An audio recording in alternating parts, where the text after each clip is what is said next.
bukan transmigrasi, tapi kami adalah perintis Trikora. Kakek-kakek kami adalah pembuangan-pembuangan di zaman Bahola, di Belanda. Salah satunya mungkin pernah bersama dengan Pak Hatta di Boten gitu.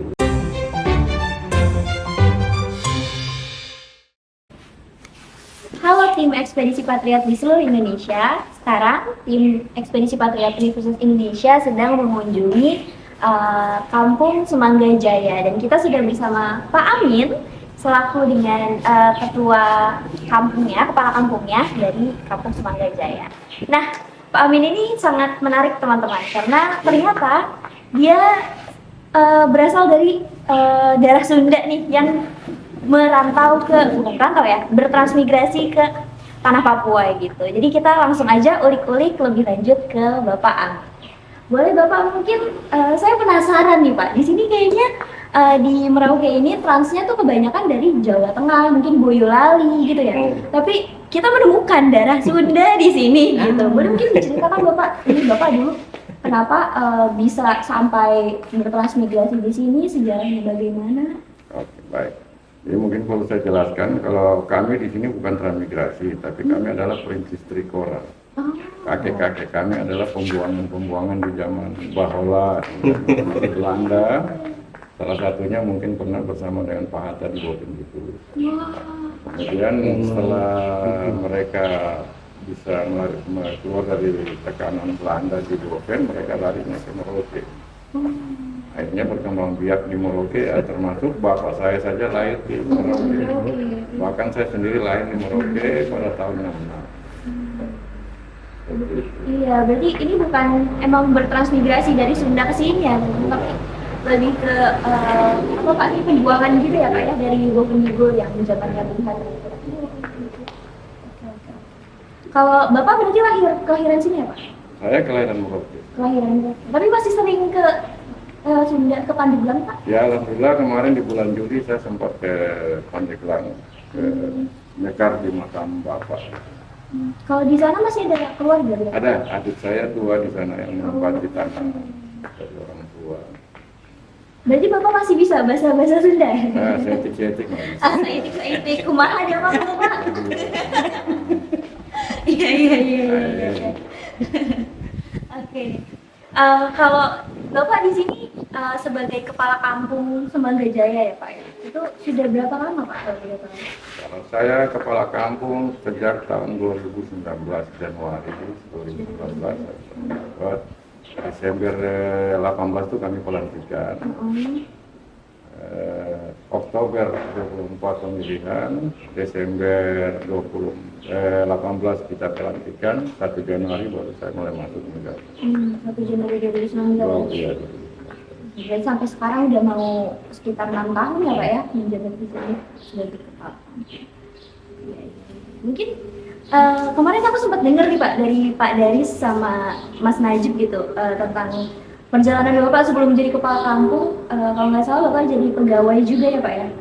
Bukan pegawai, tapi salah satu karyawan, karyawan swasta, salah satu perusahaan yang besar. Itu kok bisa gitu Pak, dari pegawai karyawan swasta itu terus akhirnya beralih menjadi kepala kampung, itu ceritanya bagaimana itu Pak? Kalau kronologisnya saya di kampung sini karena saya menikah dengan orang di wilayah sini, dari kampung sini. Kemudian yang kedua saya membeli tanah di sini dan saya menetap membuat rumah di sini. Saya tidak kembali ke kampung asal di Kuprik, saya menetap di Kampung Semangga Jaya. Yang kedua mungkin kalau sejarah pemerintahan mungkin dari tahun 89 sampai 2005 saya sekretaris kampung. Oh, memang sudah di Ya, sini pernah ya Pak? menjabat juga sekretaris kampung dari tahun 89 sampai 2005, mungkin 16 tahunan. Maju Ya, bagus sekali ya. Pak. Saya saat itu saya juga memang sambil menjadi aparat kampung sekretaris, saya juga bekerja di salah satu perusahaan di Merauke. Akhirnya kami memilih untuk fokus ke perusahaan. Fokus ke perusahaan. Karena memang saat itu terus terang ya kami mengabdi, tapi kan di saat era 80 sekian sampai 90 kan intensif kami hanya sangat minim. Iya, betul. Hanya 17.500 per bulan. Oh, Diterimanya 4-5 bulan. Selama ini kan rumah tangga kami perlu dapur terisi. Iya, benar Pak. Hanya kami ya mungkin di perusahaan lebih menjanjikan ya kami lepas jabatan sekretaris kampung di 2005 kami fokus di perusahaan. Kalau di perusahaan itu sampai tahun berapa Pak? Sampai ke 2020 kemarin. Oh, sebelum jadi kepala kampung ini berarti? Ya, saya sudah jadi kepala kampung ya, karena mungkin tenaga kami juga capek terbagi antara ngurus kampung sama ngurus perusahaan. Akhirnya saya lapor ke pimpinan, saya resign, saya fokus di kampung. Jadi mungkin kronologis ceritanya di 2018 awal itu masyarakat nemui saya di rumah dengan keluarga minta untuk saya kembali memimpin kampung. Karena selama saya tinggal dari 2005 sampai ke 18 itu macamnya belum ada perubahan apa-apa. Walaupun sudah 2 kepala kampung menjabat, kayaknya para orang tua, sesepuh, ini sepuh yang kita anggap sebagai panutan kami di kampung, mereka datang pada kami dan keluarga minta untuk saya kembali ke kampung. Jadi memang dari masyarakatnya mendukung Bapak untuk kembali menjabat lagi ya Pak ya? Begitu.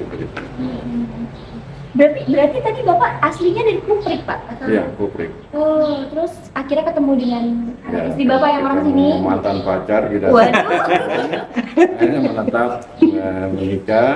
Iya. Saya beli tanah di sini dan saya menetap. Oh iya, ceritanya jadi dari apa namanya masalah hati ya Pak ya? Jadi Iya. akhirnya menetap di sini Iya. menjadi kepala kampung di sini. Iya, baik. Berarti Bapak sudah menjabat sekitar selama 6 tahunan ya Pak? Iya. Itu kira-kira dari zaman, tadi Bapak cerita kepala kampung yang sebelum Bapak itu belum banyak apa ya perubahannya gitu ya, perkembangan Pak kampungnya.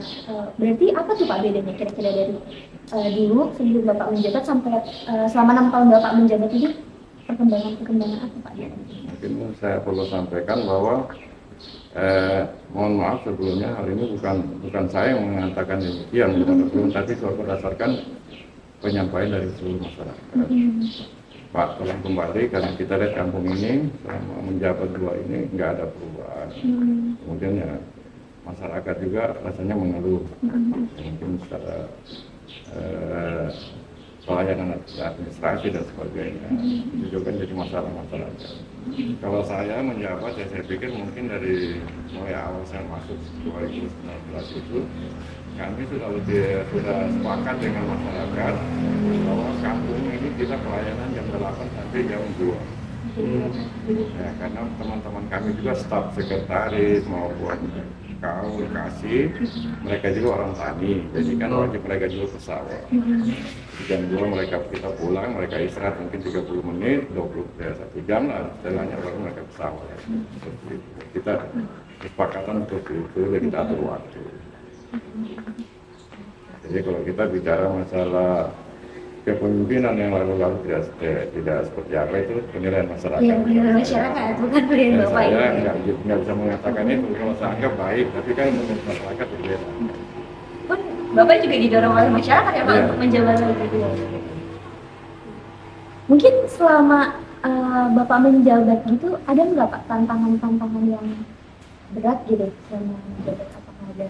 Kalau tantangan, saya pikir semua kampung sama saja, apalagi kampung ekstran ini. Kalau masalah keamanan, ketertiban ya, saya pikir sudah wajar. Ada pencurian, ada kriminal, itu pasti ada. Cuma yang paling berat bagi kami di kampung-kampung wilayah ekstran ini adalah berhadapan dengan masyarakat adat. Iya. Itu yang sangat kami berat di situ. Itu tuntutan mereka, masalah tanah, ganti rugi dan sebagainya. Yang sebenarnya hal ini adalah tanggung jawab pemerintah daerah maupun kementerian yang punya kewenangan, mulai dari tenaga kerja dan transmigrasi, kemudian dari Pemda sendiri, bupati dan sebagainya. Ya, tapi selama ini alhamdulillah kami coba mencari solusi di bawah. Artinya mungkin ada tekanan dari masyarakat, seperti masyarakat adat kepada masyarakat kami di lokasi ekstran ini. Ya mungkin kami bersifatnya toleransi persaudaraan. Disitulah kami mengambil jalan di tengah supaya masyarakat kami nyaman bekerja, berkarya di sawah dan ladang. Ya, caranya bagaimana? Tuntutan mereka umpamanya 50 juta. Mungkin ada sekian puluh banyak petani kita kumpulkan dana kita bayarkan. supaya mereka nanti tidak ada tuntutan. Mungkin antisipasinya seperti itu. Berarti sering ya Pak ya terjadi adanya konflik. Mungkin bisa diceritakan gitu bagaimana? Kalau konflik itu mereka kan kalau dari pihak keluarga adat, ya, karena saya juga termasuk anak adat, ya, karena saya lahir di sini, besar di sini, saya hidup bersama mereka. Ya itu sudah, artinya kita mau berbicara ke jalur hukum, saya juga tidak bisa menyatakan sesuatu seperti apa karena kami nggak punya dasar tertulis. Salah satu ya mungkin contohnya mungkin surat keputusan bupati untuk memperkuatkan hukum di wilayah kita ini yang menyatakan bahwa tanah ekstran yang sudah sekian belas tahun, sekian puluh tahun tidak boleh ada gugatan dari pihak manapun. Nah ini kan tidak ada. Hanya kalau ada pertemuan kita disampaikan begini secara lisan. Kampung-kampung yang di atas 15 tidak boleh digugat, tapi kan secara lisan. Jadi bisa ya secara fakta hukum tertulis, saya memperdebat sama pihak keluarga adat tidak bisa karena saya tidak punya dasar hukum tertulis. Bisa-bisa paling kita naiknya ke media hijau, ke pengadilan, tapi kan siapa yang mau biaya kan seperti itu. Kita yang harus kita pikir kembali di situ. Ya, mungkin nanti pesan, mungkin saya titip pesan kepada Bapak dan Ibu semua. Ya, mungkin hal ini bisa disampaikan kepada pihak menteri yang bersangkutan di atas supaya memperhatikan ini, supaya kampung-kampung ekstran ini dibuatkan SK keputusan yang pasti. Ini kemarin saya juga tertarik gitu Pak dengar cerita dari Pak Daris kalau di sini ternyata masih ada konflik seperti misalnya cucunya dari si pemilik tanah adatnya itu ternyata sudah beberapa tahun setelah perjanjian tadi gitu ya Pak, yang pembayaran itu masih menagih lagi di lahannya gitu di bagian besar ada. Ya itu memang sudah sudah tradisi mereka seperti itu. Jadi bukan kita mau menjelekan keluarga kita sendiri, tidak, karena mereka adalah bagian dari kehidupan saya dan keluarga saya. Dan mereka semua kenal saya, sifat saya dan tingkah laku saya seperti apa yang ada di sini. Jadi itu sudah yang kadang-kadang seperti ini kita mau hilangkan itu susah. Susahnya apa? Saya juga mau macam mereka sekarang cucunya, dulu bapaknya, anaknya yang sekian, terus sekarang cucunya. Tapi kan yang tadi saya sampaikan, saya mau bicara berdasarkan hukum tidak bisa. Hanya surat pernyataan dari pihak pertama, mungkin bapaknya dulu, kakeknya. Tapi mereka tidak mau tahu. Oh itu kan kakek saya, mereka dulu dapat uang tidak bagi kita. Nah, bahasa itu yang kita agak repot. Kamu belum lahir, bagaimana mau dibagi? Cuma kan orang sini, kalau teman-teman kita dari putra daerah kan kita arahkan begitu susah. Pola pemikiran mereka berbeda sama kita. Bahkan saya sendiri sebagai keluarga dari ada juga kadang-kadang saya sendiri juga bingung karena saya mengarahkan saudara-saudara saya. Memang jadi sudah masalah secara turun-temurun ya Pak. Cuma itu kuncinya jadi kita harus punya dasar hukum yang tertulisnya supaya bisa dilanjutkan gitu ya Pak. Ya itu mungkin pesan saya pada komisi atau bisa disampaikan mungkin kemudian apa yang punya kesangkutan yang wilayah seperti ini tolong disampaikan. Kalau toh memang saya diminta untuk memberi penjelasan ke kementerian, mending saya diberikan tiket, saya berangkat ke Jakarta, saya pergi ke Jakarta. Semoga bapak-bapak dari pemerintah dan kementerian bisa mendengar ini ya, gitu, di podcast ini. Dan podcast ini juga nanti akan ditayangkan di YouTube gitu Pak. Harapannya juga bisa ditonton oleh seluruh pihak gitu ya Pak. Berarti di sini tuh masyarakatnya rata-rata tuh petani ya Pak? Kalau kami di sini semua rata-rata 90% itu petani. Baik itu petani sawah maupun petani ladang. Tapi kan petani sawah, petani ladang juga. Karena tergantung musim aja ya. Tapi kalau lagi nggak panen padi gitu Pak, kayak komoditas yang hortikulturanya itu? Ada jagung. Jagung manis. Orang Merauke bilang jagung manis. Karena kalau jagung 2 tongkol itu sementara belum laku di Merauke. Karena kan nggak ada penadanya, pengepulnya nggak ada. Mereka rugi kalau jual itu per kilo nggak ada yang beli. Tapi kalau jagung manis kan minimal langsung dipasarkan di umum langsung dibeli. Walaupun 1 buah mungkin 2.000 atau berapa pasti ada pembeli. Kalau selain jagung ada lagi Pak? Ada lombok, sayur-sayur juga ada, sayuran ada. Nah ini kemarin kita sempat berbicara juga dengan Ibu Wakil Bupati ya Pak ya. Kalau di Merauke ini katanya masih sering ada inflasi apa namanya, katanya inflasinya itu justru karena cabai itu sendiri, karena cabai yang masih belum stabil, harganya fluktuatif banget gitu Pak, dari segi panennya atau bagaimana. Kalau di sini ada permasalahan itu juga Pak terkait cabai. Saya pikir sama saja terjadi seperti itu. Jadi macam kita di sini satu contoh yang nyata di masyarakat tani saja. Hanya kita lihat panenan sayuran. Di saat musim tertentu itu nanti sayur drop dan harga. Tapi di saat musim tertentu macam cabai, kangkung, bahkan ketimun dan lain akan harga akan naik. Harganya Ya. fluktuatif juga ya Pak. Tapi kan begitu sudah lonjakan. Bahkan lombok di sini bisa naik sampai di atas yang ke 200. Ya. Gitu. Tapi itu sudah namanya kita di Papua ini mungkin sudah terbiasa dengan harga seperti itu. Jadi kalau kita lihat teman-teman di luar pulau mungkin cabai pertamanya 40 naik ke 45 sudah ribu. Kalau kita di sini dari 40 langsung melonjak ke 80 biasa aja. Sampai tertinggi 200 itu Iya. mahal banget Pak. Kalau terkait tadi cabai ya Pak, cabai itu mungkin cukup di Merauke ini cukup fluktuatif juga harganya. Mungkin yang paling terlihat itu cabai karena kabar dari wakil bupati juga cabai yang bikin inflasi gitu ya Pak. Kalau di sini sendiri produksi cabainya bagaimana Pak? Masihkah musiman atau Ya, kalau musim cabai di sini mungkin kemarin kita sempat menyampaikan ketemu dengan para petani dengan PPL. Kita atur waktu, jangka waktu. Jadi barang di kampung ini dia akan bertahan. Jadi mungkin kelompok poktan ini ada yang tanam lembu berapa orang? Dia tanamnya di Januari. Nanti poktan ini ada sekian Pak, tanamnya di bulan sekian. Jadi nanti dia akan berusaha panennya. Jadi untuk kelompok untuk satu kampung saya itu mungkin nggak terlalu repot karena sudah kita atur jenjangnya. Ini inisiatif kami dengan PPL supaya kadang-kadang kan ada yang serempak nanti Oktober saya tanam. Mungkin Januari Februari panen semua. Kan harga lombok langsung anjlok. Jadi kalau kita atur seperti ini kan di wilayah kami ini kan harga agak stabil. Mungkin hanya di sini aja Pak, apa diekspor ke luar kampung Semangga Jaya juga Pak? Semua mau ke pasar juga. Masuk ke pasar? Iya, masuk ke pasaran umum juga di pasar. Cuma kalau untuk kebutuhan dalam kampung kan saya pikir sudah tidak terlalu bermasalah karena itu sudah tadi kita sudah atur jenjangnya. Ya, terima kasih juga pada masyarakat tani saya yang mau dengar arahan dari PPL dan kami ya. Karena ini semua adalah untuk kebaikan mereka sendiri. Sudah tidak terlalu anjlok lah harga. Kalau kedepannya saya kira Bapak melihat nggak Pak potensi, kan tadi kalau di sini cabai itu sudah dibagi-bagi masa tanamnya gitu Pak, supaya panennya tuh nggak langsung banyak terus nanti harganya anjlok gitu.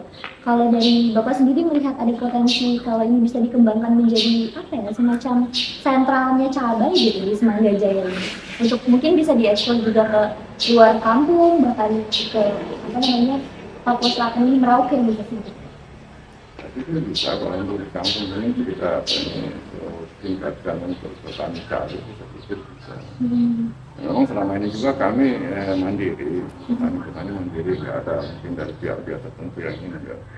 Karena kan mereka sudah bisa berpikir, kalau saya tanam padi di daerah rendahnya, di tanggul tanah tinggi saya tanam cabai. Jadi dia dapat padi, dia dapat cabai hasilnya. Pemanfaatan lahan yang bisa maksimal. Kalau saya mau PPL kan tugasnya hanya memberi arahan, pengertian. Kalau di desa ini yang mungkin ada badan-badan usaha yang berjalan gitu Pak. Bumdesnya, Bumkam ya namanya kalau Ya.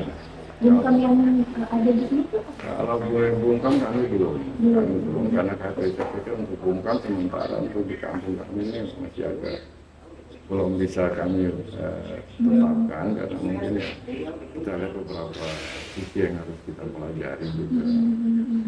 Nah, mungkin sekarang yang masuk sekarang ini kita masuknya ke Koperasi Merah Putih. Nah, sudah terbentuk, kemarin sudah berjalan dan dana awal kemarin yang cair 105 juta itu kita sudah pinjamkan ke petani sesuai petunjuk. Jadi kelompok bagian petani yang menggunakan dana kita sudah jalan. Jadi mungkin nanti Bumdes sudah masuknya ke dengan Koperasi Merah Putih. tapi kita pakai dasarnya koperasi merah putih. Jadi memang tujuannya untuk keberjalanan petani-petani di sini ya Pak? Iya. Karena itu kan dana dari dana DD yang menyangkut kepada petani dari dana itu